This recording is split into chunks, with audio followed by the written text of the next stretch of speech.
Correspondencia Perón-Cook.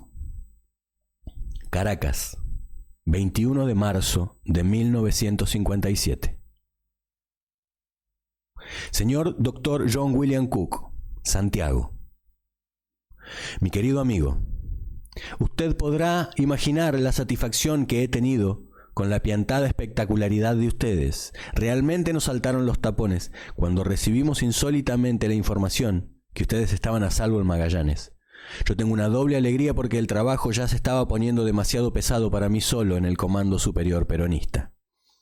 Esto viene de perillas porque la gente de Buenos Aires ha comenzado a moverse en distintas direcciones ante las prometidas elecciones de la canalla dictatorial, el propio Leluar, que durante 1 año y medio no había dado señales de vida sino por intermedio de San Millán o Capelli. Me escribió una carta sobre lo que él considera su actitud hasta ahora privado de toda libertad y posibilidades, pero preocupado por las declaraciones que publicó el diario Anoit y la autorización que yo había extendido a usted por intermedio de su padre, que había trascendido. Le contesté la carta que en copia le adjunto y que refleja en realidad lo que yo aprecio desde acá, del momento argentino. No sé si acaso las informaciones que posea sean suficientes para formar un verdadero panorama de lo que pasa, pero creo firmemente que aunque me falte ajuste en lo general, nuestra actitud no puede ser otra por el momento. Por eso ardo en deseos de conversar con usted y apreciar acá juntos las cosas. Creo también que no nos conviene que ustedes se queden allí en Chile, sino que se trasladen para Caracas en cuanto les sea posible. Creo que las papas queman y que cuanto antes debemos obrar. Todo está en marcha. La organización progresa y extraordinariamente. Tenemos comandos de exiliados en casi todos los países y el trabajo, a pesar de las diferencias entre los propios peronistas, marcha favorablemente en todas partes. Si está allí Guisardi, no deje de hablar con él y si es posible convendría que se venga hasta aquí. Él ha recorrido toda la Argentina tomando contacto con las organizaciones y debe estar en condiciones de informar bien al respecto. Por las noticias que me llegan de Brasil, Paraguay, Uruguay y Bolivia, estamos ya en tren de tener los enlaces y comunicaciones para accionar mejor. Según se me informa, podemos intentar dentro de poco paralizar el país y tenemos la organización necesaria para enfrentar las consecuencias. Por lo que se ve, la canalla dictatorial se descompone con un ritmo violento y todo parece listo para venirse abajo. Debemos esperar el máximo de su decomposición en lo posible coincida con el máximo de nuestra composición y entonces no habrá problema. Hay que salvar el peligro de los nuevos salvadores de la patria que puedan aparecer y esto es precisamente lo único que actualmente me preocupa y que debemos arreglar cuanto antes nosotros. Según las informaciones que llegan, parece que todo se precipita en estos días en que el gran bestia declara en bancarrota al país y promete que el pueblo debe pagar los platos rotos de las consecuencias. No creo que dure mucho, pues allí hizo un discurso en la Casa Rosada para alabar a su ministro de Hacienda que hoy renuncia. Cuando estas incongruencias comienzan en un gobierno, quiere decir que pronto se acaba. Todo hace que desee tenerlos a ustedes en Caracas. Ya es indispensable hacer muchas cosas que solo se me hacen bastante pesadas naturalmente. Sale el capitán Barrena Guzmán, que lleva estas cartas para ustedes y en algún material para las transmisiones allí destinadas a la Argentina. Por barco sale también para Chile Morales Salazar, que lleva otras cosas del mismo carácter. Espero que hablen con ellos, que podrán explicarles muchas cosas que no hago yo aquí. Me entusiasma la permanencia aquí por lo menos de algunos de ustedes por la posibilidad de trabajar en conjunto en esta hora decisiva y porque sé que aquí estarán bien y sin las acechanzas de la proximidad fronteriza y con la posibilidad de viajar a donde y cuando quieran. Ayer me ha comunicado el gobierno que no habrá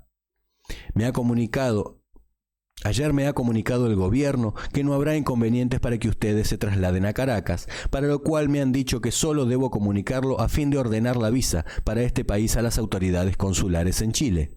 De manera que pueden venirse enseguida y dejar a la canalla dictatorial con la boca abierta, más de lo que la tendrán con motivo de la fuga de Río Gallegos.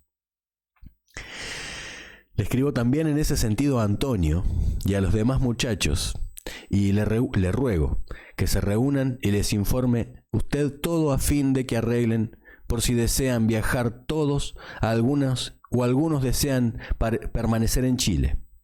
Por lo menos creo que tanto usted como Antonio deben trasladarse cuanto antes a Caracas. Espero su comunicación para dar los pasos necesarios para la visa de sus documentos u ordenar el ingreso, de cualquier manera. Allí están los muchachos que trabajan y le pido que tome contacto con Astórgano, Berolini, Monzón, Albistur, Villegas, etc. En el caso que no lo haya hecho, pues ellos están en contacto directo conmigo. El más importante es Guisardi, en el caso que haya ya regresado de Buenos Aires a esa, porque podrá adelantarle las informaciones que yo entiendo necesitando urgentemente aquí. Espero poderlo abrazar pronto personalmente. Un gran abrazo. Juan Perón.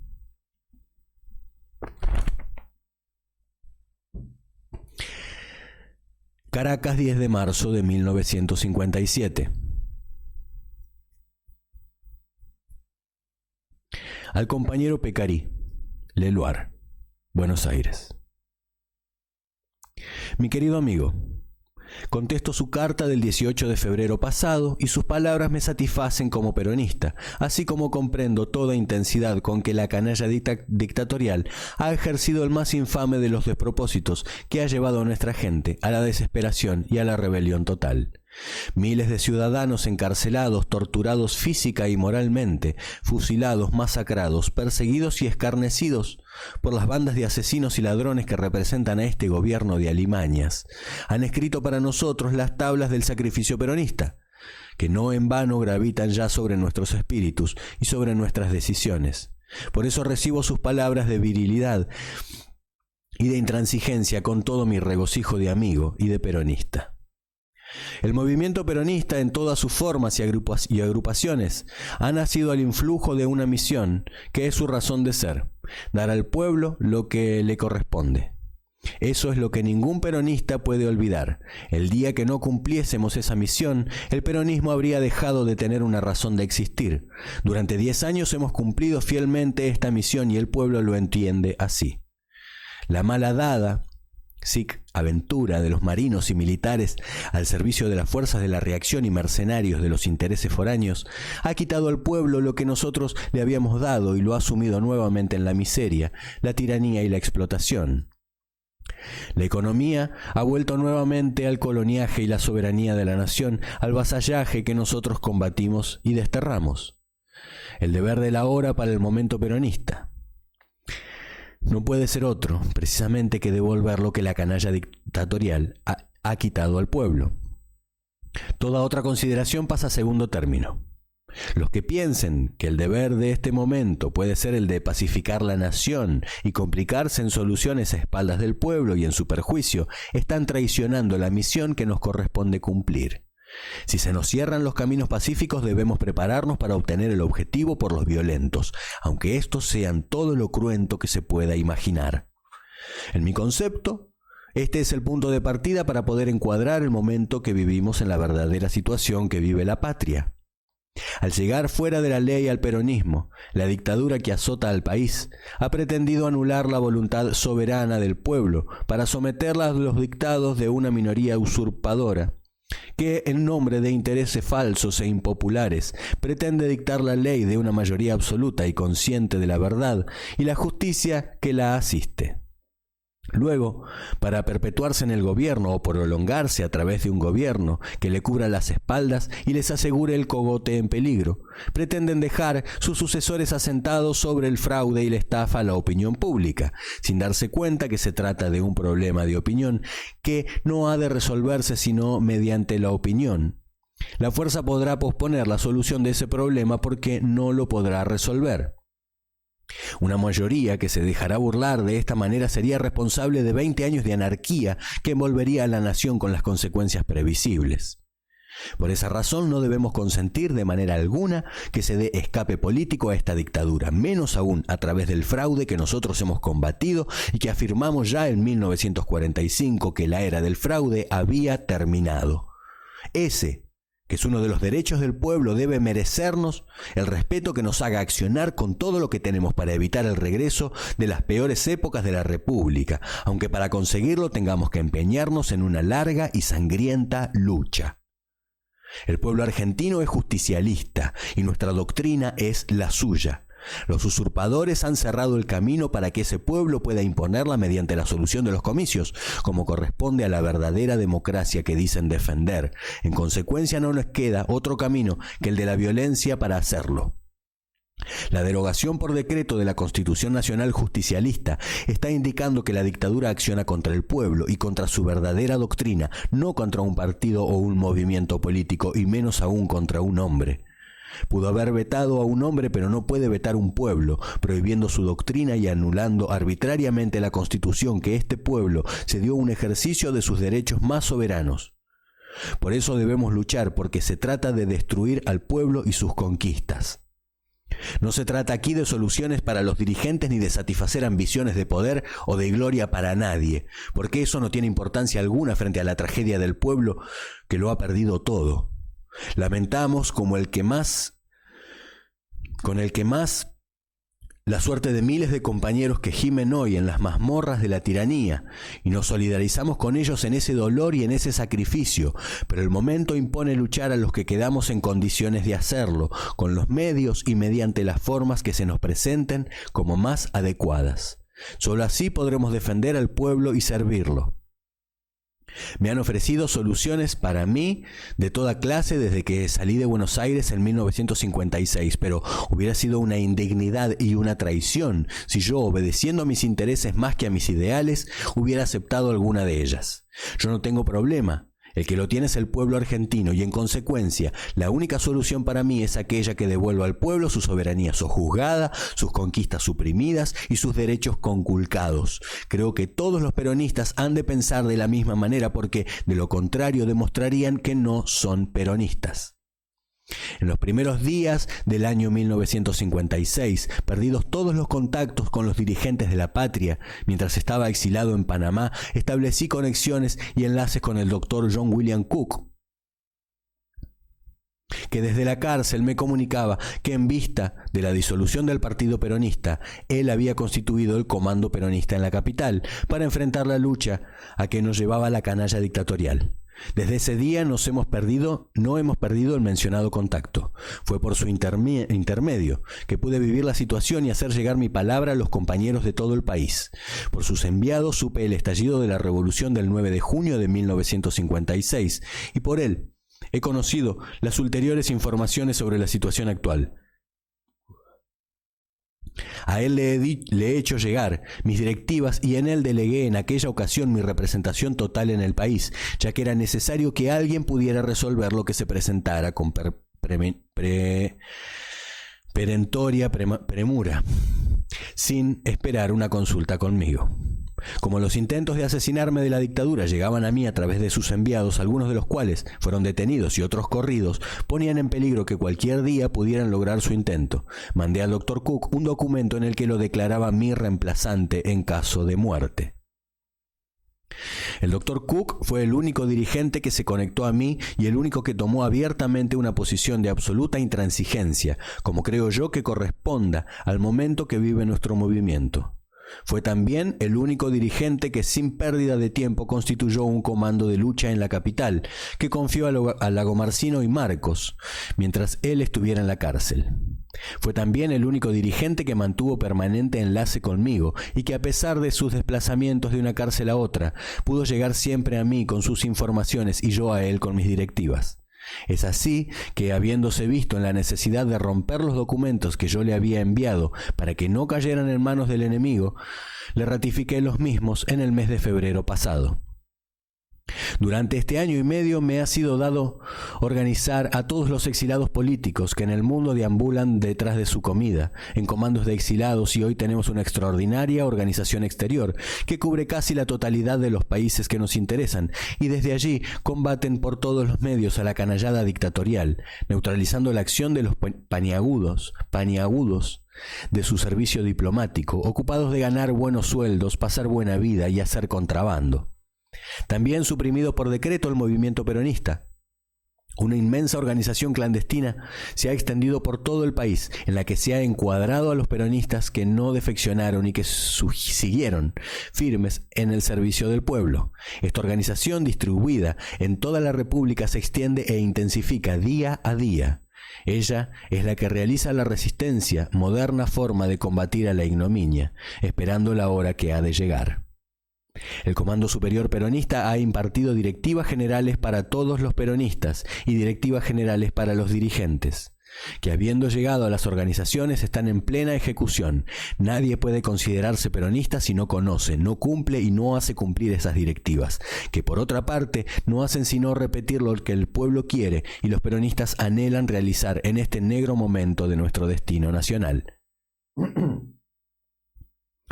Los que creen que antes que los objetivos del pueblo están las acciones de pacificación, han pretendido desconocerlas, y su castigo ha sido el que era de esperar, el repudio de las masas populares.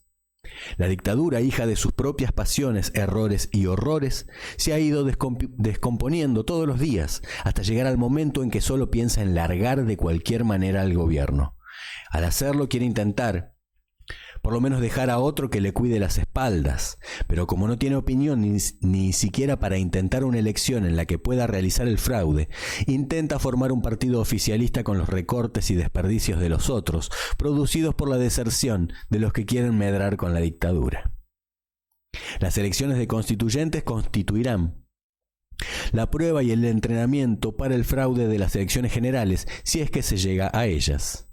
¿Cómo es posible que haya alguien entre los peronistas que pueda creer que alguna solución puede surgir por la justicia y la verdad en medio de tanta porquería?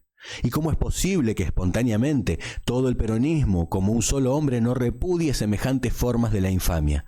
Hay que hacer todo lo necesario para impedir que tales elecciones puedan realizarse, impedir así el escape político a la canalla dictatorial, que debe sucumbir en el puesto y quedar aniquilada para siempre por el propio pueblo, que se hará la justicia a que tiene derecho en esta emergencia. Cualquier otra solución llevará siempre a males mayores para la República. Si un gobierno fraudulento surgiera de esas pseudoelecciones, estaría respaldado por el 10% del pueblo. ¿Cuánto tiempo duraría cuando el pueblo pudiera accionar libremente? En ese sentido, no hay otra solución que la lucha por los medios indicados en las directivas del Comando Superior Peronista, caiga quien caiga y cueste lo que cueste. Yo veo a través de esa solución coincidir los intereses del pueblo con las necesidades de la nación y el estado anímico de las masas, y cuando estas tres circunstancias coinciden, no hay poder humano que pueda torcer el curso de los acontecimientos. Será dentro de poco, será dentro de mucho, pero será. Y cuando el odio y el deseo de venganza que estos insensatos han despertado en las masas salga a la calle en forma de fuerza motriz, no habrá tampoco poder que pueda evitar la masacre que se está preparando mediante la siembra del odio. Todo eso es favorable a nosotros que, mientras la canalla dictatorial se descompone, nos componemos. El ideal que animó a nuestras masas obreras y peronistas de continuidad es en el esfuerzo, pero no de la intensidad de la lucha. Esa intensidad solo la da el odio. Si bien nuestro defecto fue no haber tenido odio, hoy todo ha sido subsanado, desde que la dictadura con sus procedimientos y enormidades nos lo ha dado por toneladas. Estamos listos para iniciar la grande y definitiva etapa justicialista en su lucha final. Las revoluciones sociales como la nuestra han partido siempre del caos en su consolidación, y el caos está cercano, solo que nosotros debemos acelerarlo y provocarlo y no temerlo. De allí saldrá el pueblo con lo suyo en sus manos y entonces ya nadie se lo podrá quitar más. La descomposición de la dictadura es evidente. El caos económico que sus despropósitos gubernativos han producido se complementa con la anarquía social que sus abusos han provocado. Las persecuciones sin nombre a la ciudadanía y la acción política interesada en fraude han llevado este campo a la disolución absoluta. Las Fuerzas Armadas, único sostén de la tiranía, han entrado en un campo de putrefacción indefectible. Minada su disciplina, alterados todos los valores de la jerarquía, contrapuestos al pueblo, no han de tardar en sucumbir a su propia descomposición. ¿Qué le quedará en ese momento a la dictadura? Si la resistencia popular acelera el proceso y la organización clandestina sigue adelante con decisión y con fe, el momento no estará lejano, y cuando llegue el momento de las decisiones tranquilas o violentas, la última palabra estará en los labios de quien disponga de una masa organizada y disciplinada en condiciones de obrar con unidad de acción. Cualquiera que en este momento arrojara a los actuales vándalos que usurpan el poder y los reemplazara, estaría a poco en una situación semejante a la de ellos. Estos gobiernos espurios, por la propia naturaleza de su procedencia, están irremisiblemente perdidos desde el momento mismo en que usurpan el poder. El poder es algo así como un hierro al rojo, que para manejarlo es menester tener las herramientas, y estas herramientas las da solo el pueblo. Por eso no debemos temer a los numerosos salvadores de la patria, que en estos momentos pululan por todas partes. Esos son solo buitres que han olfateado el cadáver y se preparan para comer siempre que los leones se lo permitan. Nada quedará resuelto definitivamente hasta que el pueblo diga su palabra definitiva, y nosotros sabemos cuál será la palabra del pueblo. Entre tanto, hay que tener buenos servicios y saber esperar. Que la dictadura esté frenética por largar el gobierno es el índice de nuestro cercano triunfo, si sabemos mantener una voluntad firme y decidida hasta el fin, como corresponde a una lucha de voluntades, que no es otra cosa la lid política.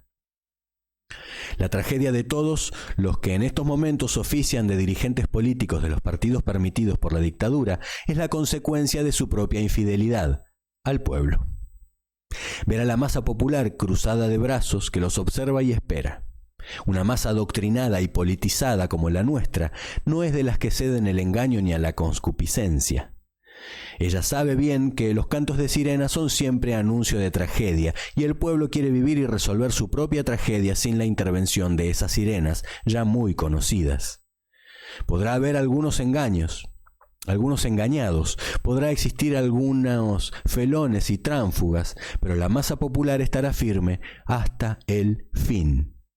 El pueblo conoce bien sus objetivos y sabe bien lo que quiere, como asimismo quienes son los que se lo pueden dar. Precisamente, el error de los políticos ha consistido en engañarse a sí mismos, diciendo que la acción justicialista ha sido solo demagogia de Perón, sin darse cuenta que la dictadura, al cercenar las conquistas, imponer la duda, imponer la tiranía y despreciar al pueblo, ha probado precisamente lo contrario. El pueblo no duda que los dirigentes políticos que acompañaron y dieron respaldo político a la canalla dictatorial se confabularon con esta para expoliarlo y escarnecerlo. Por eso ya jamás podrán engañar al pueblo por más que lo intenten. El mismo Frondizi, que ahora intenta trabajar de peronista, se manifiesta extrañado del repudio de la masa, olvidando que él respaldó las masacres de obreros, los fusilamientos, las prisiones y la persecución despiadada y cruel de los ciudadanos por el delito de no pensar como ellos. El problema argentino no puede ser juzgado con los conceptos clásicos, porque se trata de un hecho nuevo en la historia política argentina. Las soluciones que están a la vista son meramente soluciones políticas, carentes de trascendencia histórica. Lo permanente es precisamente este proceso histórico que los políticos parecen haber olvidado. Los hechos políticos son meras formas transitorias, en tanto el quehacer histórico es el permanente. Por eso nuestro movimiento es el permanente. Esta revolución reaccionaria es un episodio circunstancial y transitorio. Así nosotros debemos luchar por la solución permanente y no para salir del paso mediante un subterfugio político.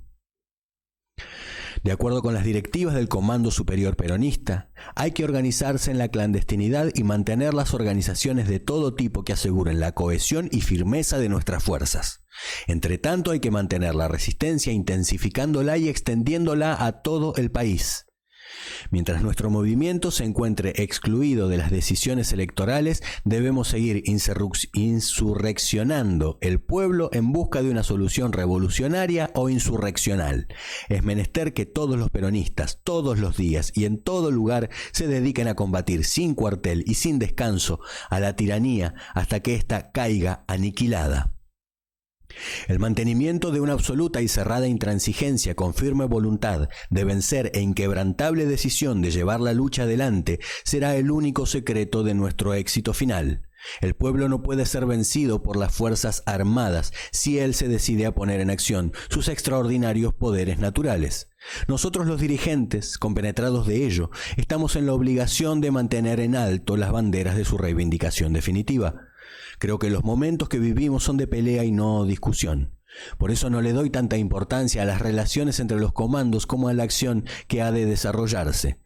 La organización clandestina ha llevado a la necesidad de descentralizar el mando y la dirección. Si se tratara de un problema político cuya solución implicara la necesidad de accionar en este campo, podrían tener importancia la designación de un organismo partidario, pero tratándose de un hecho insurreccional, solo cuentan los organismos de acción en todos los campos desde que los bandos, en permanente lucha, solo necesitan directivas para la acción de conjunto que ya el Comando Superior Peronista ha impartido.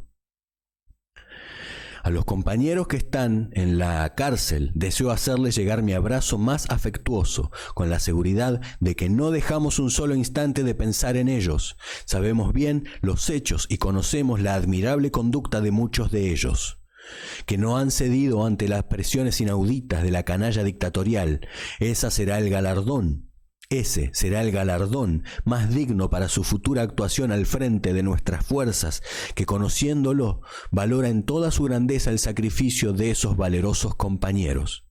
Por su intermedio deseo hacerle llegar mi saludo y mi abrazo de hermano, con la seguridad de que en la justicia y la verdad de nuestra causa está el germen de nuestra victoria final.